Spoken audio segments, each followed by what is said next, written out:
Right, on with the show then. Originally, when I was asked to do this, Alison and Joel, they decided that the title of my presentation was going to be Interviewing Liars. And we sort of thought it was a little bit strong. Some of what I'm going to talk about is probably overlap with some of what the other guest speakers have spoke about this morning. So, my introduction. Yeah, it's a blank screen. I didn't know what Julie was going to say this morning when she introduced me. And yes, I was the Burberry champion. I am responsible for training detectives for West Yorkshire Police, from senior officers down to junior officers. But one of the things that we've got at the moment is a piece of history for West Yorkshire Police. And in this room we've got some civilian investigative officers, brand new to the organisation, and at the end of 12 weeks, and they're on now on week 11, hopefully they'll be at the detective status that some of our officers have achieved over 2, 3, 4 years. So in 12 weeks we've taken from different roles to a detective status. So, what I'm going to give you in the 30 minutes I've been allocated is a snapshot of their 12 weeks, hopefully. Some of the questions I'm going to sort of pose or talk about, they already know, or they should know. I have preempted them, telling them I'm going to ask them questions, but I don't want to embarrass myself or embarrass them, so I won't do that on this occasion. Some of the things I'm going to talk to you about is do as I say, not as I do. Because as I was driving here this morning, it sort of dawned on me. I'm going to talk about the ABC approach. That's assume nothing, believe nothing, and challenge everything. And then I thought, Julie's going to introduce me as the Burberry champion, and in being invited over to Croatia. And I was invited to Croatia because in 2013, Croatia was invited to join the European Union. There was quite a lot of funding, and they had an international policing conference there. And so I fly over from Heathrow to Croatia, and I get to the passport control, and the guy behind the counter looks me up and down and says, "You please?" So I says, "Yeah." So he says, "Wait there." So I'm stood there for what seems to be a long time, it's probably just a matter of minutes. He says, "Right, walk through." So I walk through to the other side of passport control, and I'm met by a big Eastern European guy who's got a black leather jacket on, jeans, dark hair, and I admit I'm quite a slender guy myself. So he says to me, "You Paul?" I says, "Yeah." So he says, "Follow me." So you check him out. So move off behind him with the case. Then open the car door, with like a big Skoda, and we drove off. And it dawned on me, half an hour into this journey, wherever it would take me, no idea where I was going. Nobody knew where I was. And so what I want to talk to you about is about assuming nothing, believing nothing, and checking everything. As a bit of, as I say, as I do. So that's a little bit of an introduction to me. So, hopefully, this short video may work.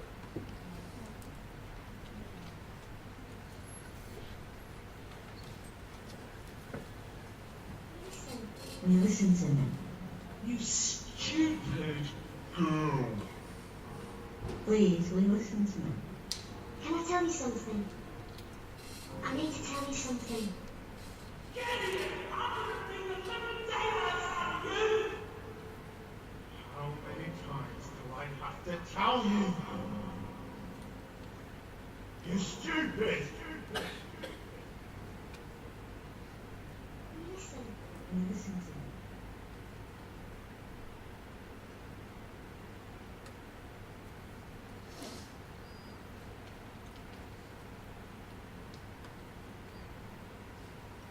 Cases go on and on and on.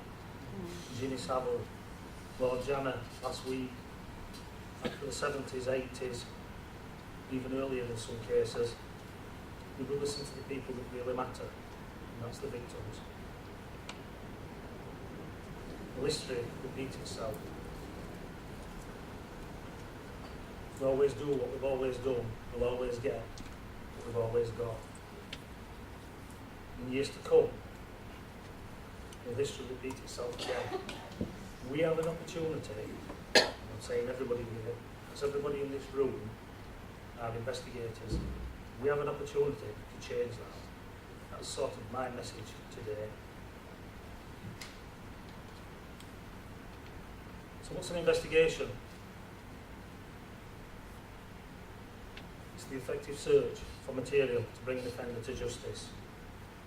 We promote a document called the Court Investigative Doctrine, which was rewritten in 2012, which was produced by the College of Policing. That is the Bible of all investigators. It's available online, it's available from the College of Policing website, it's open to the public, it's open to defence barristers. It tells us, it tells you, how to investigate the different strategies. So what's material? It's mentioned material in an investigation. Material is anything. On the screen it says material is material of any kind, including information and objects which is obtained in the course of an investigation, which may be relevant. The clue there is may be relevant. We don't know it's relevant to probably within well into his investigation to be able to prove something. Material isn't just evidence. Material is everything we gather during the course of an investigation. The courts decide whether or not it's evidence. Sources of information. They come from victims, witnesses, suspects, locations, passive data, and intelligence databases. It can be anything. But in your role, you will speak to victims and witnesses, and potentially suspects, and that's where you can gather that material and that information from. We've already heard about an open mind. We promote officers and investigators and detectives to keep an open mind. So everyone can see things from different perspectives, and sometimes none of them are wrong. The little exercise that we're going to do now is tell me how many squares. I want to count how many squares there are on the next slide. I'm going to give you a few minutes, so we'll try and work it out. It's not a trick question.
Everybody got a figure?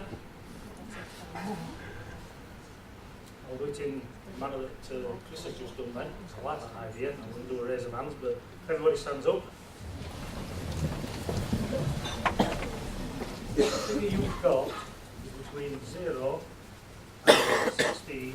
Sit down. Between 16 and 21. Sit down. Between 21 and 30. Sit down.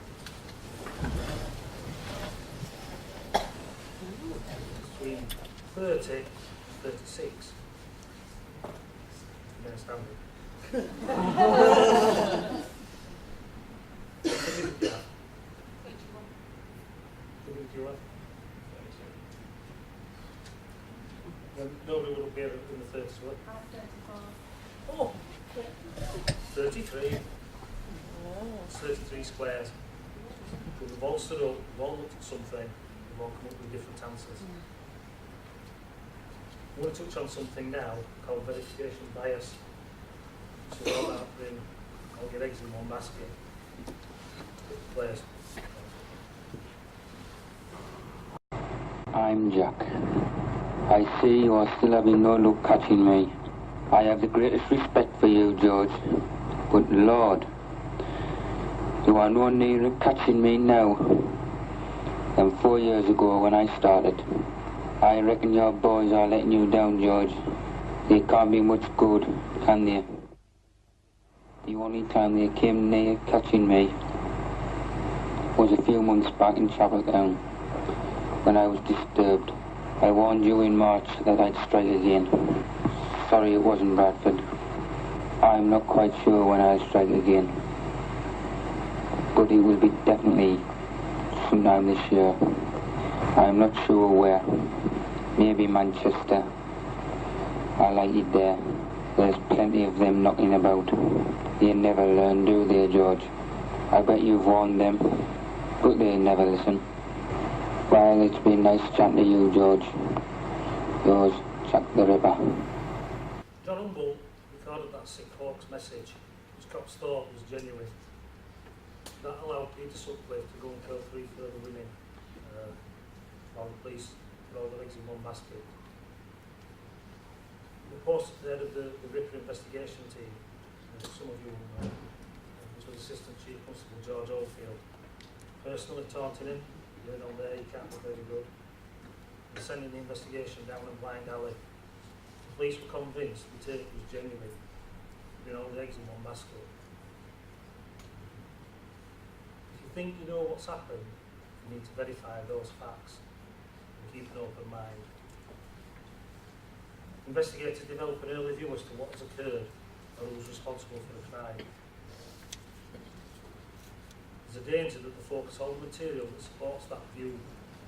All the material we've gathered, they think they just look for that material towards what they think has happened. This can result in a situation where they only gather material that supports their view, thus reinforcing their opinion and their view is correct. This will lead investigators to ignore alternative lines of inquiry or sources of material.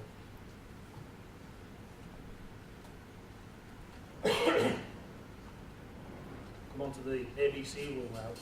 Assume nothing, believe nothing, and challenge everything. This is the do as I say, not as I do bit. Experience shows that even sources of material which at first appear to be unquestionable, reliable, can be wrong, and the material that appears to indicate one thing will later be found to be totally incorrect. This is summed up by the ABC approach. Every count should be checked for inconsistency or conflict with other material. Investigators are likely to be misled because they've not paid attention to detail. Assumptions should never be made, and material should never be accepted without question. Investigators should constantly search for corroboration. We heard Chris talk about that a short while ago. Truth and lies, which is the subject of this morning's workshop. Lying is rather like filling a basket with scraps of paper bearing information.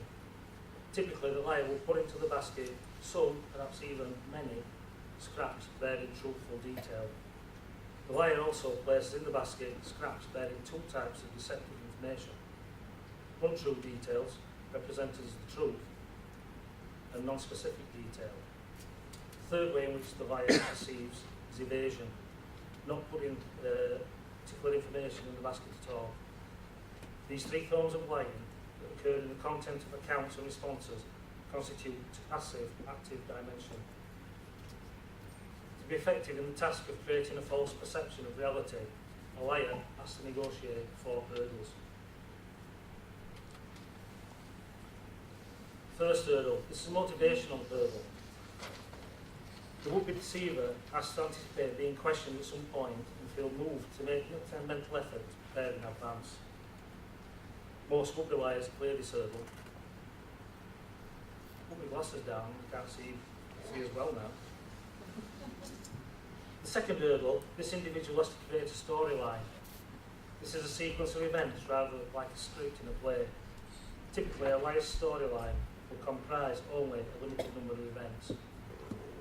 This reduces the mental demand involved in constructing and memorising the storyline. The nature of the offence will often dictate the complexity. Fraudster, paedophile, perpetrator of serious serial offences is likely to construct a detailed storyline. Another strategy used with liars is to transpose the detail of a corresponding period from another day and represent this as what happened on the day of the offending took place. Because the transposed detail did take place, this makes it easy to give a relatively detailed account. However, the would-be liar still has to construct a script to accommodate the joins, i.e. the transition between the events that took place on the day of the offending and the start and end points of the transposed account of what happened on another day. These are the weakest points in the deceptive narrative, potentially detectable as narrative contrast. Whatever their strategy, most would-be liars clear this second hurdle. The third hurdle, having given his or her storyline, the individual has to cope with being probed about this. Interviewers typically ask for expansion or explanation of the account or topics selected by the interviewer. This forces the individual to improvise, rapidly constructing on the hoof untruths in working memory and representing these as true detail. Impromptu writing is very difficult. The mental demand to generate spontaneous detail that flows and appears coherent and plausible is extremely great. A significant proportion of would-be liars struggle to negotiate this hurdle. The fourth and final hurdle, the individual knows that they must not give contradictory or inconsistent responses. They have to remember all that they have said, extending the detail of their first account right through to the latest on-the-hoof construction in working memory. This is extremely difficult. Most people do not have the working memory capacity to devote to the dual tasks of improvising new untruths, retaining what we just said before the latest creation, what was said before that, and before that, right back to the beginning of the exchange. The mental demands are extreme at this stage. Many would-be liars fall at this hurdle, but many more do not, because the interviewers help them succeed in their lies.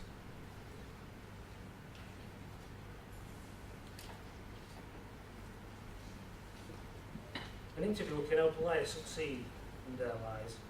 The interviewer must make clear the contract to disclose in detail. Tell me everything you can. You can't be too much detail. Take your time. There's no rush. Taking your time will help you to remember the detail we need. This contract makes it clear that the less is best rule does not apply in this conversation. Liberates the truthful witness or suspect to disclose in detail. Puts the would-be liar under tremendous pressure to go beyond their storyline. Failure to spell out the contract relieves the stress on the would-be liar.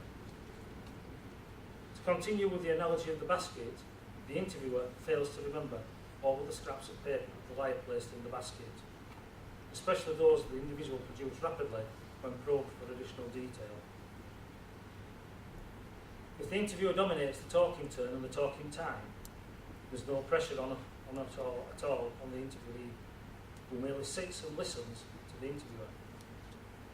As observed earlier, the interviewer responds inappropriately to missing detail and vagueness by relying on assumptions, prior knowledge and preconceptions, to fill missing detail, to interpret what the individual meant by a particular non-specific usage. The interviewer responds inappropriately by sidestepping, by changing the topic rather than instructing the individual to take the time because there's no rush. The interviewer fails to make appropriate sense of and fails to probe exhaustively two key aspects of the liar's disclosure. What the liar says, the irregular detail within the scraps of information placed in the basket, indicative of non-specifics or untruths represented as the truth. What the liar does not say, detail that is irregular because it's not been stated at all, or or evasion. If the interviewer dominates the talking turn and the talking time, there's no pressure at all on the interviewee, who merely sits and listens to the interviewer. As observed earlier, the interviewer responds inappropriately to missing detail and vagueness by relying on assumptions, prior knowledge and preconceptions. The interviewer also responds inappropriately to sidestepping by changing the topic rather than instructing the individual to take time because there is no rush.